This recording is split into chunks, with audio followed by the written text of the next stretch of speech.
اعوذ باللہ من الشیطان الرجیم بسم اللہ الرحمن الرحیم۔ آج کے درس میں ہم سورہ بقرہ کی 6 آیاتوں پر گفتگو کریں گے، آیات 34 سے 39 تک۔ ان آیاتوں میں کچھ اہم موضوعات ہے، مسائل ہے، کچھ سوالات ہیں جن کو ہم سمجھنے کی کوشش کریں گے۔ مثلا ہم پڑھیں گے اس میں ایک اہم موضوع پر، فرشتوں کا آدم علیہ السلام کو سجدہ کرنے کی حقیقت، اس پر گفتگو کریں گے۔ اسی طرح ابلیس کے بارے میں، اس نے آدم علیہ السلام کو سجدہ نہیں کیا، کیوں نہیں کیا، ابلیس کون ہے، اس کی حقیقت پر ہم بات کریں گے۔ اور ہم اس میں بات کریں گے آدم اور حوا دونوں کا جنت میں رہائش، اور وہ جنت کہاں، اس کی حقیقت کیا، اس پر بات کر لیں گے۔ اور اس پر ہم بات کریں گے کہ اللہ پاک نے جنت میں ایک درخت سے اس کو روکا تھا، اس درخت کی طرف مت جائے، اس کا پھل مت کھائے، وہ درخت اس سے روکنے کی حقیقت اور مقصد، اس پر گفتگو کریں گے۔ اسی طرح پھر اس جنت میں ابلیس شیطان نے آدم اور حوا کو کس طرح وسوسہ ڈالا، وہ وہاں پر جنت میں کس طرح پہنچا، اور خود یہ وسوسہ کیا ہے۔ پھر آدم کو اس نے، جو اللہ کا نبی ہے، خلیفہ ہے، اس کو کیسا وسوسہ ڈالا، یہ وسوسے کی حقیقت کیا ہے، کس طرح اس نے ڈالا، اس پر گفتگو کریں گے۔ اور پھر اس پر بات کریں گے کہ اللہ تعالیٰ نے جناب آدم علیہ السلام اور بی بی حوا دونوں کو کس طرح جنت سے نکلوایا، اور اللہ نے ان کو کیوں جنت سے نکالا، جب وہ جنت سے نکلے تو کہاں پر پھر وہ اتارے گئے، اس پر بات کر لیں گے، اس کی حقیقت کیا ہے۔ پھر آدم علیہ السلام نے جو توبہ کیا اس کے بعد کچھ کلمات کے ذریعے، وہ کلمات کیا ہے جو انہوں نے اللہ سے حاصل کیے، سیکھ لیے، اور پھر اس نے توبہ کیا۔ یہ بھی بہت بڑا اہم مسئلہ ہے۔ اور اس میں یہ بھی پڑھیں گے کہ دوزخ میں کون سے لوگ جائیں گے، کس طرح کے لوگ دوزخ میں جائیں گے، ان کی جو صفات ہے وہ کیا ہے۔ تو سب سے جو پہلا مسئلہ ہے جس پر ہم نے پچھلے درس میں گفتگو کیا تھا، اس کو ہم سمیٹ کر پھر آگے بڑھیں گے۔ وہ تھا آدم علیہ السلام کو فرشتوں کا سجدہ۔ تو فرمایا آیات نمبر 34 میں، وَإِذْ قُلْنَا لِلْمَلَائِكَةِ اسْجُدُوا، اور یاد کرو اس وقت کو، بڑا اہم واقعہ ہے، یاد کرو اس اہم واقعے کو جب ہم نے کہا فرشتوں سے۔ فرشتوں کے بارے میں پچھلے درس میں ہم نے تفصیل کے ساتھ بات کی تھی، ابھی نہیں کریں گے۔ کیا کہا تھا؟ اسجدوا، سجدہ کرو۔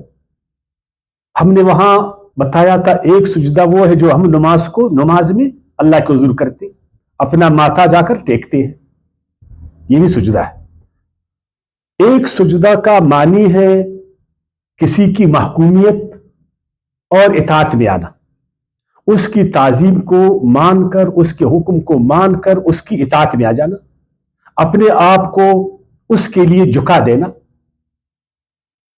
یہ بھی سجدہ ہے۔ جس طرح کائنات کی ہر چیز اللہ کو سجدہ کرتے، یعنی جس طرح اللہ نے کائنات کی چیزوں کو حکم دیا ہے وہ سب اللہ کی اطاعت میں، محکومیت میں چلتی ہے، یہ بھی سجدہ۔ تو ہم نے یہ کہا تھا کہ یہاں پر ایسا نہیں تھا کہ فرشتے انہوں نے اپنا ماتھا آدم کے آگے ٹیکا، کیونکہ فرشتے تو ہماری طرح کا مخلوق نہیں ہے، اور کہ وہ جا کر آدم کرسی پر بیٹھے گا اور وہ فرشتے سب اس کے سامنے آ کر قدم بوسی کریں گے اور اپنا جو ماتھا اس کے آگے ٹیکیں گے۔ یہ تو مذہب نے ہمیں یہ بتایا، اس لیے کہ ایک بادشاہوں کے آگے جھکنے کا ایک وہ تھا نا، بادشاہ اور عوام اس کو جھک۔ اللہ نے آدم علیہ السلام کو خلیفہ بنایا اور فرشتوں کو کہا کہ اس کو سجدہ کرو، تو یہ جو ابھی کے بادشاہ ہے نا، مسلمانوں میں خصوصاً مذہب کی دنیا میں، ان کو بھی اللہ نے بادشاہ بنایا ہے، اللہ نے ان کو خلیفہ بنایا ہے، تو عوام کو چاہیے کہ وہ فرشتوں کی طرح ان کے آگے ماتھا جو ہے نا ٹھیک ہے، ان کے آگے رکوع کرے اور ان کو ذل اللہ بولے، اللہ کا سایہ بولے، بے چون و چرا ان کی اطاعت کرے، بے چون و چرا ان کی محکومیت کرے، یہ مذہب کا ایجاد ہے، یہ قرآن کی بات نہیں ہے، قرآن ایسی بات نہیں کہتے۔ اصل میں فرشتوں کو اللہ کا حکم تھا۔ کس کا حکم تھا؟ اللہ کا۔ اللہ کا فرشتوں کو حکم تھا کہ یہ جو آدم ہے، اس کو جو میں نے تعظیم دی، عزت دی ہے، جو منصب دی ہے، اس کی اطاعت تم نے کرنا ہے۔ لہٰذا فرشتوں نے آدم کے لیے نہیں، وہ اللہ کی اطاعت میں آ گئے۔ انہوں نے کس کے حکم کو مانا؟ اللہ کے حکم کو مانا۔ کیا اللہ نے بولا کہ اس زمانے کے بادشاہوں کو جھکو؟ کہ نہیں کوئی ہے ایسا؟ کوئی ایسا حکم ہے؟ کسی نبی نے بولا؟ قرآن میں ایسا ہے کہ جو جابر ظالم بادشاہ ہے، جو اپنی مرضی سے جو ہے نا بادشاہ بنے، اور پھر ہم جا کر ان کی بے چون و چرا اطاعت کریں اور ان کے آگے ہم جھکیں، ان کی ہم تعظیم کریں، ان کی قدم بوسی کریں؟ ایسا نہیں ہے قرآن میں۔ یہ اصل میں مذہب کے علماء نے ہمیں بتایا، پتہ نہیں کیا وجہ تھی، تو لہٰذا بھی آگے جائیں گے۔ انہوں نے تو سجدہ کیا اللہ کے حکم کو سامنے رکھتے ہوئے، لیکن ابلیس نے نہیں کیا، الا ابلیس۔ کیا یہ ابلیس فرشتہ تھا؟ آپ نے کیا سنا ہے؟ شیطان فرشتہ تھا؟ نہیں، ابلیس جو ہے وہ جنات میں سے تھا، وہ فرشتوں میں سے نہیں تھا۔ فرشتوں نے سب نے، فرشتے ایک نورانی مخلوق، مدبرات الامر، واللہ تعالیٰ جو اس کو امر کرتا ہے وہ وہی کرتے، لیکن جنات اس پر انشاءاللہ کبھی گفتگو کریں گے، جنات پر الگ ہم گفتگو کریں گے۔ لہٰذا آج اتنا میں آپ کو بتاؤں گا کہ ابلیس جنات میں سے نہیں تھا، وہ ابلیس جو ہے وہ فرشتوں میں سے نہیں تھا، وہ جنات میں سے تھا۔ اس کو ابلیس کیوں کہا گیا؟ ابلیس کا خود لفظی معنی کیا ہے؟ ابلیس کا لفظی معنی ہے انتہائی مایوس، نا امید، بالکل نا امیدی میں حد سے گزر جانا، مایوسی میں حد سے گزر جانا۔ نمبر 2، ابلیس کا معنی ہے یعنی بے حد غمگین، غم میں ڈوبا ہوا ہے نا، پتہ نہیں اس کو کیا غم تھا، اور تعصب کا شکار، اور تعصب کا شکار۔ ابلیس کی یہ وہ صفات کی وجہ سے اس کا یہ نام ٹھہرا، چونکہ اس میں مایوسی آ گئی، وہ خود ایک مایوس تھا، تعصب کا شکار تھا اور از حد غمگین تھا، تو اس کا نام ابلیس، یہ عربی میں اس کا نام۔ اب پڑھتے ہیں کہ اس نے آخر سارے فرشتوں نے آدم علیہ السلام کی خلافت کو مانا اللہ کے حکم پر، اس کی اطاعت کو مانا اللہ کے حکم پر، اس کے آگے یعنی متی ہو گئے اللہ کے حکم سے، لیکن ابلیس نے کیوں نہیں مانا؟ وجہ کیا تھا؟ سرنگو کیوں نہیں ہوا؟ سرنڈر کیوں نہیں ہوا؟ ہے نا، کیوں نہیں ہوا؟ تو اللہ تعالیٰ فرماتے ہیں کہ ابلیس تکبر کا شکار ہوا، فسجدوا الا ابلیس ابا واستکبر، اس نے انکار اس لیے کیا کہ اس نے تکبر کیا۔ تکبر انکار کو خراب کرتا، اصل چیز تو عاجزی ہے۔ جب بھی آپ کو حق، حقیقت آپ کے سامنے آ جائے، اس کو ماننا ہے یا اس کے آگے جھکنا ہے یا اس کے ساتھ تکبر کرنا ہے؟ تکبر تو نہیں کرنا ہے، لیکن وہ تکبر کا شکار ہوا، ابھی وہ تکبر کا کیوں شکار ہوا، اس پر بات کریں گے کہ انسان تکبر کا شکار کیوں ہوتا۔ میں نے کہا یہ تعصبات، انسان کے تعصبات وہ ان کو متکبر بنا، چاہے وہ تکبر نسل کا ہوتا، وہ کہتے ہیں میرا نسل باقی نسلوں سے اعلیٰ ہے، جس طرح ایک وقت جرمن کہتے تھے، جس طرح ایک وقت مغرب میں یہ بات چل رہی تھی کہ ہم گورے کالوں سے بہتر ہے، ہم گورے کالوں سے بہتر ہے، جرمن قوم باقی اقوام سے اعلیٰ ہے، میرا نسل تیرے نسل سے اعلیٰ ہے، جو میری قوم ہے تیری قوم سے اعلیٰ ہے، جو میری زبان ہے تمہاری زبان سے افضل ہے، جو میرا علاقہ ہے تمہارے علاقے سے افضل ہے، جو میرا سوچ ہے تمہارے سوچ سے اعلیٰ ہے، وغیرہ وغیرہ۔ یہ وہ تعصبات ہے جو انسان کو تکبر کا شکار بنا کر اللہ کے حکم سے دور کرتے۔ جب اللہ کا حکم آیا، جو ہمارا رب ہے، جو ہمارا خالق ہے، جو ہمارا مالک ہے، ہمارا پروردگار ہے جس نے ہمیں پیدا کیے، ہمیں پال رہے، ہمیں سنبھال رہے. جب وہ ہمیں کہتا ہے کہ مان اس بات کو، پھر مجھے ماننا ہے. اور اگر میں نہیں مانوں گا تو میں پھر ابلیس ہوں، پھر میں شیطان ہوں، پھر میں تکبر کا شکار ہو گیا، پھر میں تکبر کا شکار ہو گیا. اسی لیے قرآن مجید میں ہے سورۃ الاعراف کی آیات 13 میں تفصیل کے ساتھ، میں مختصراً آپ کو بیان کروں گا. جب اللہ تعالیٰ نے اس سے پوچھا کہ اے ابلیس، کس چیز نے تم کو اس چیز سے منع کیا کہ تو میرے حکم کو مت مانے اور آدم کی اطاعت نہیں کرے؟ کون سی چیز تھی؟ آگے اس نے کیا کہا؟ انا خیر منہ، سورۃ الاعراف آیات 13، انا خیر منہ خلقتنی من نار وخلقتہ من طین. میں اس سے بہتر ہوں آدم سے، میں نسلی حوالے سے ہوں، میں بہتر ہوں. نسلی حوالے سے میں آگ سے پیدا ہوں، اور نسلی حوالے سے انسان مٹی سے پیدا. وہ مٹی سے پیدا ہے، آگ سے. آگ انرجی ہے اور مٹی جو ہے وہ مادہ ہے. میں نورانی ہوں، میں نار سے بنا ہوں، اور یہ انسان یہ مٹی سے بنا ہو، یہ کالا ہے، میں گورا ہوں، ہے نا؟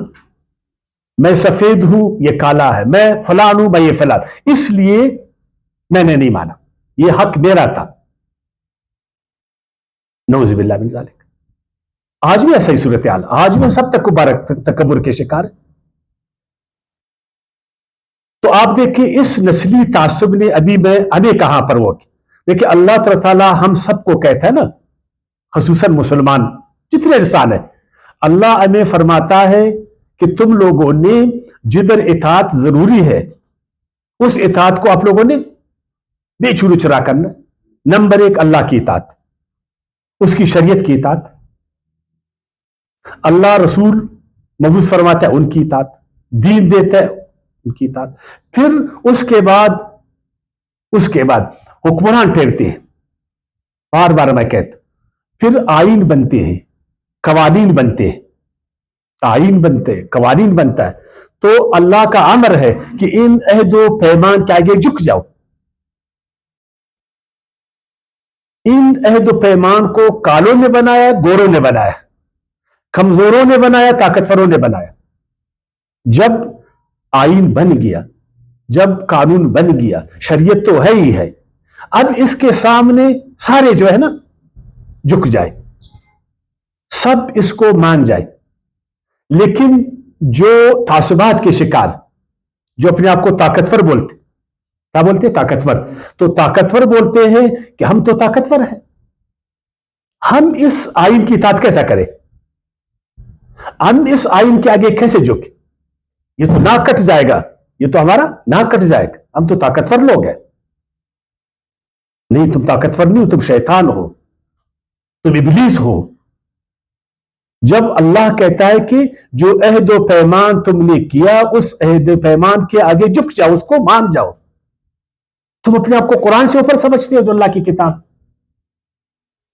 اپنے آپ کو اللہ کے حکم سے بالاتر سمجھتے ہو.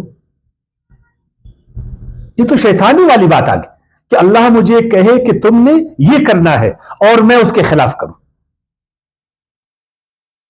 دیکھو فرشتے وہ جھک گئے، وہ عاجز بن گئے. عاجزی میں خیر ہے، تکبر میں خیر نہیں ہے، یاد رکھنا. تکبر قوموں کو، انسانوں کو اللہ سے دور کرنے والی چیز. تکبر انسانوں کو شیطان بناتا ہے، یاد رکھنا. عاجزی انسانوں کو انسان بناتا ہے.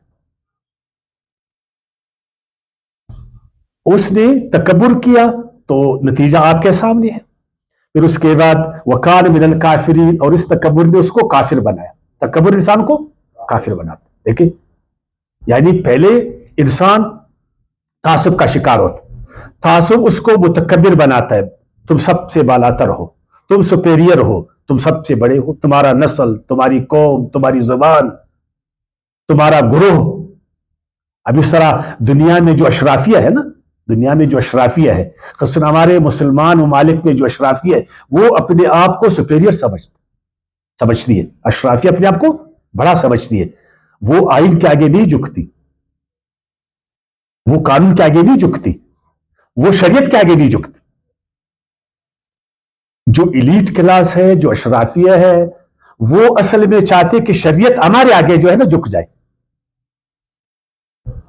ہم جس طرح کہے نا شریعت اسی طرح ہو، نعوذ باللہ من ذالک، اور وہ چاہتی ہے کہ آئین ہمارے آگے جھکے، قانون ہمارے آگے جھکے، قانون ہمیں راستہ دے دے۔ میں کون؟ میرے سامنے قانون کون ہے ٹھہرنے والی چیز؟ میں جدھر ہوں ادھر قانون پھر نہیں ہے نا۔ دیکھیں، آپ نے اللہ کے حکم کو چھوڑا تو آپ ابلیس بنے گے، آپ نے تکبر پیدا ہو، تکبر نے انسان کو کافر بنایا، پھر وہ حقیقت کو نظر انداز کرتا ہے، حقیقت کو نہیں مانتا ہے۔ اب آگے بڑھتے، وَقُلْنَا يَا آدَمُ، اس نے نہیں مانا تو آدم کو تو اللہ نے خلیفہ بنا تھا نا، تو آدم کو اللہ تعالیٰ نے کیا، اسکن انت و زوجک، تو اپنی بیوی کے ساتھ رہ جنت میں، اپنی بیوی کے ساتھ، اس لیے کہ بیوی شوہر کا زوج ہے، جوڑا ہے، ساتھی ہے، عورت مرد کا جوڑا ہے، جدھر مرد ہے ادھر عورت۔ لیکن ہم نے کیا کیا، عورتوں کو دھکیل دیا گھروں میں، اس کو کمروں میں جو ہے نا پردے کے نام پر دھکیل دی، اس کو اپنے برابر ہم نے نہیں سمجھا۔ اللہ نے فرمایا جنت میں خلیفہ کون ہے؟ آدم ہے نا، تو اس کی بیوی بھی اس کے ساتھ ہوگی، اس کے ساتھ ہوگی۔ کیا ہم اپنے بیویوں کو اپنے ساتھ رکھتے؟ بولے، ہم تو مسلمان ہیں نا، کیا مسلمان اس بات پر فخر کرے گا کہ جدھر میں ادھر میری بیوی ہے، میری بیوی ہم دوش ہے، ہم نشین ہے، جیون کا ساتھی ہے، میرا ساتھی ہے، میرا بازو ہے، میرا کندھا ہے، ایک آنکھ میں ہوں ایک آنکھ میری بیوی ہے، ایک ہاتھ میں ہوں ایک ہاتھ میری بیوی ہے، ایک قدم میں ہوں ایک قدم میری بیوی ہے، جدھر میں ہوں ادھر میری بیوی ہے، جدھر مرد ہے ادھر عورت ہے۔ کیا ہم قرآن والے، ہم مسلمان، ہم کو تو علماء کرام نے معذرت کے ساتھ گاڑی کے جو وہ نا وہ کہتے ہیں وہ ٹرک کے بتی کے پیچھے ہم لوگوں کو لگا، چھوٹے چھوٹے مسئلوں میں ہم لوگوں کو الجھایا، آیاتوں میں غور نہیں کرتے، خواہ مخواہ جنجال کرتے، خواہ مخواہ جنجال کرتے ہیں۔ حالانکہ قرآن مجید آگے میں پڑھوں گا نا، سورہ آل عمران کے آیات میں، بعضکم من بعض، کیا کہا؟ تم ایک ہو، ایک جنس کے ہو، نہ آدم الگ ہے نہ ہوا الگ، تم ایک جنس کے ہو۔ تو پھر ہم اپنی بیویوں کو جس طرح اللہ پاک نے بی بی حوا کو آدم علیہ السلام کے ساتھ ایک جگہ ٹھہرایا، ہم کیوں اس طرح نہیں کرتے؟ ہم اپنی بیویوں سے کیوں شرماتے؟ ہم عورت سے کیوں خار کرتے؟ ہم نے عورتوں کو کیوں دھکیلا؟ ہم نے عورتوں کو کیوں دبایا؟ ہم نے ان کے حقوق کو کیوں سلب کیا؟ ہم کیوں شرماتے ہیں کہ ان کو اپنے برابر میں لائے؟ کیا مسئلہ ہے ہم لوگوں کو؟ کیا ان کا اللہ نے ان کو پیدا نہیں کیا؟ ٹھیک ہے، فزیکلی کچھ ان میں فزیکلی کچھ ہوگی نا کمزوری، وہ بھی ہماری وجہ سے، ورنہ ایسا تو نہیں ہے۔ خیر، یہ آگے بڑھیں گے۔ اللہ نے ان کو فرمایا تم دونوں رہو اپنی بیوی الجنت میں۔ یہ جنت کہاں تھی؟ عام طور پر آپ نے سنا ہوگا نا کہ جنت وہی ہے ابدی جنت، جدھر جب ہم مریں گے جدھر اچھے لوگ پھر جائیں گے۔ پھر بہت سارے سوالات وارد ہوتے کہ اس جنت میں جب آدم علیہ السلام کو رکھا گیا تو ادھر سے شیطان اس کو کیسا پھر نکالا؟ شیطان ادھر کیسا پہنچا؟ ادھر تو شیطان جا ہی نہیں سکتا ہے، یا جا سکتا ہے ادھر؟ شیطان پر تو پابندی، ادھر کوئی غلط آدمی جا سکتا، گناہگار جا سکتا۔ اچھا ادھر تو یہ کہ جو اس جنت میں جائے گا واپس نکلے گا، یہ تو قرآن کی آیتیں ہے۔ پھر وہ جنتیں کہاں ہیں؟ وہ اسی کائنات میں ہے، حالانکہ آپ نے قرآن میں پڑھا کہ وہ جنتیں اس کائنات سے بڑی ہے، ان کی چوڑائی پوری کائنات سے زیادہ ہے۔ آپ لوگوں نے نہیں پڑھا قرآن؟ تو دیکھیں، قرآن کی ہر آیاتوں کو ہم نہیں پڑھتے، بس ایک آیات کو پڑھ کر ایسی بات کہہ دیتے، پھر جو علم والے اس کو پھر نہیں مانتے۔ اللہ نے آدم کو زمین میں پیدا کیا، اس کو زمین میں خلیفہ بنا، تو جنت اس کو کیوں لے جائے گا؟ ہے نا، جنت میں کیوں لے جائے گا اس کو؟ تو ہمارے علماء کہتے ادھر اس کا امتحان لے رہا تھا، کیونکہ وہ خلیفہ تھا تو اس کے لیے مناسب یہ تھا کہ اس کا امتحان کہاں لیا جائے؟ جنت میں لیا جائے۔ اچھا، بائبل میں بھی کچھ باتیں ہیں، بائبل میں پھر یہ ہے کہ باغ عدن کوئی عدن ہے نا، وہاں ایک باغ ہے، وہاں اس کو رکھا گیا تھا. جہاں تک میں نے وہ کیا نا، اس میں تحقیق کی ہے، اصل میں اللہ تعالیٰ نے اس دنیا میں اس کو جنتی زندگی عطا فرمائی. کیا فرمائی؟ ایک ہوتا ہے جہنمی زندگی، یہ قرآن کی اصطلاح ہے. ایک ہے جنتی زندگی. اللہ نے جب آدم علیہ السلام کو خلیفہ بنایا اور اس کی بیوی کو فرمایا کہ ابھی جو مقام میں تمہیں دینے والا ہوں، یا اس خلافت سے جو مقام تجھے ملنے والا ہے، یا اس دین کا جو ثمر آنے والا ہے، وہ ہے ایک جنتی زندگی. کون سی زندگی؟ جنتی زندگی. اس جنتی زندگی میں کیا ہے؟ تو آپ ایسا کریں، سورہ طٰہٰ کی آیات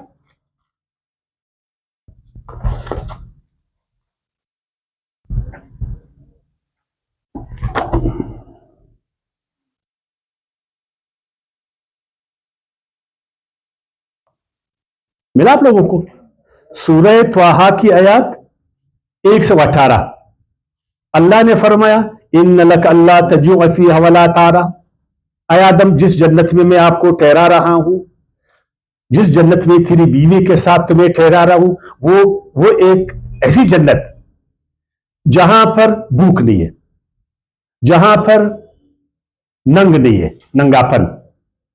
وَأَنَّكَ لَا تَزْمُ فِيهَا وَلَا تَزْهَى، اور نہ وہاں پیاس ہے نہ وہاں دھوپ. یعنی جو زندگی کی ضروریات کی چیزیں ہیں اللہ پاک آپ کو سارا فراہم کرے گا. گویا کہ اللہ پاک نے آدم علیہ السلام کو بیوی کے ساتھ ایسی جگہ پر رکھا جہاں پر یہ مسئلے نہیں تھے، پریشانی کے مسئلے نہیں تھے. لیکن سب سے جو بڑا مسئلہ ہے وہ معیشت کا مسئلہ ہے نا. یہ دیکھیں، یہ بھوک ہے، یہ پیاس ہے جو ہمیں پریشان کرتے. آج جو ہم سب پریشان ہیں نا، تو معیشت کی وجہ سے پریشان. کیا پتہ نہیں کل کیا ہوئے گا. پہننے کے لیے، سونے کے لیے، کھانے کے لیے، پینے کے لیے، تعلیم کے لیے، علاج کے لیے، آگے آگے نا، تو یہ ساری چیزیں. اللہ نے فرمایا کہ اے آدم، اس زندگی میں رہو جہاں پر یہ چیزیں نہیں ہوئیں گی. آپ دیکھیں، دھوپ آپ کو ستاتی ہے، آپ کو سایہ ملتی. سردی آپ کو ستاتی، آپ کو گرمی ملتی ہے. بھوک آپ کو ستاتی ہے تو ہر چیز آپ کو ملتی ہے کھانے کے لیے. پیاس ستاتی ہے، پانی وافر ہے، کپڑے وافر ہے، چھت ہے، کپڑے ہے. وہ نہیں کہتا روٹی، کپڑا، مکان وغیرہ وغیرہ وغیرہ ساری چیزیں نا. تو یہ جنتی زندگی. آپ مجھے بتائیں کہ آج وہ یہ ساری سہولیات کہاں پر ہے؟ مسلمانوں میں ہے؟ ایسا نہیں. دیکھیں، ایسی جنتی ماحول جہاں پر امن ہے، جہاں پر خوشی ہے، کوئی معاشی پرابلم نہیں ہے، کوئی معاشی تکلیف نہیں ہے، کوئی سماجی تکلیف نہیں ہے، یہ کہاں پر ہے؟ آنا. تو دیکھیں، ان باتوں سے پھر علماء کرام ناراض ہو جاتے. وہ کہتے ہیں دنیا ہماری لیے ہے ہی نہیں بالکل یار. آج میں پڑھ رہا تھا انہی آیت میں، ایک عالم فرما رہے تھے کہ اللہ تعالیٰ نے اس کو اس لیے جنت میں رکھا تاکہ اس کو باور کرے کہ یہ دنیا پر فلان فلان نا، اصل چیز ادھر ہے، توجہ ادھر رکھو، چھوڑو اس کو. اللہ کہتے ہیں میں نے اس دنیا کو تمہارے لیے امتحان بنایا، اور عالم صاحب کہتا ہے کہ وہ جنت میں اس کا امتحان لے رہا تھا. اللہ کہتا ہے اس دنیا میں تمہارا امتحان کرتا ہوں اور نتیجہ ادھر دیتا ہوں. اور عالم صاحب کیا فرماتے کہ نہیں، ادھر امتحان لے رہا تھا اور اس دنیا کو نظر انداز کرو. تو جنت سے مراد کیا ہوا؟ سارے عالم کہتے ہیں وہ جنت. اور اگر آپ قرآن میں غور کریں گے، سورہ طٰہٰ میں غور کریں گے، جنتی ماحول اللہ نے اسی زمین میں خلافت کی برکت کی وجہ سے، شریعت کی برکت کی وجہ سے، دین کی برکت کی وجہ سے اس ماحول کو اس کے لیے کیا بنا؟ جنت بنا. کیوں؟ آپ کو یاد ہے جو ہم نے پڑھا تھا سورہ مائدہ میں، اگر تم نے شریعت کو قائم کیا تو آسمان اور زمین سے تجھ کو جو ہے نا برکتیں میں دوں گا. زمین اپنے سارے جو ہے نا خزانے تمہارے لیے کھولے گا، آسمان سب خزانے تمہارے لیے کھولے گا. تمہاری معیشت اور معاشرت سب میں جو ہے نا ترقی آئے گی. تو یہ سمجھی کی وجہ سے آج ہم نے اس جنتی ماحول کو جہنمی ماحول میں کیوں تبدیل کیا، ابھی آگے پڑھیں گے. اور اللہ نے کہا وَكُلَا مِنْهَا رَغَدًا حَيْثُ شِئْتُمَا، تم دونوں کھاؤ اس جنتی ماحول میں جہاں سے چاہو، تم آزاد ہو.